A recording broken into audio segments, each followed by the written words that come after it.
জাতীয়তাবাদী যুবদলের ৪৭তম প্রতিষ্ঠাবার্ষিকী উপলক্ষে দেশের বিভিন্ন জেলায় নানা কর্মসূচি পালন করা হয়েছে। মানিকগঞ্জে পায়রা উড়িয়ে এবং বর্ণাঢ্য শোভাযাত্রা ও সমাবেশের মাধ্যমে যুবদলের ৪৭তম প্রতিষ্ঠাবার্ষিকী পালিত হয়েছে।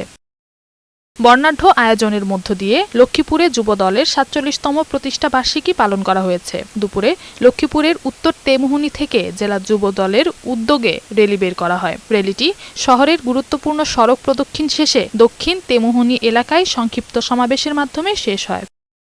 ময়মনসিংহে প্রতিষ্ঠাবার্ষিকী উপলক্ষে নগরীর টাউন হল চত্বরে সংক্ষিপ্ত সমাবেশ করে দক্ষিণ জেলা যুবদল। সমাবেশ শেষে বেলুন উড়িয়ে শোভাযাত্রার উদ্বোধন করেন ময়মনসিংহ দক্ষিণ জেলা বিএনপির আহ্বায়ক জাকির হোসেন বাবলু। বিভিন্ন কর্মসূচির মধ্য দিয়ে বিভাগীয় নগরী রংপুরেও পালিত হয়েছে জাতীয়তাবাদী যুবদলের ৪৭তম প্রতিষ্ঠাবার্ষিকী। দিবসটি উপলক্ষে সকালে জেলা বিএনপির কার্যালয়ে জাতীয় ও দলীয় পতাকা উত্তোলন করা হয়।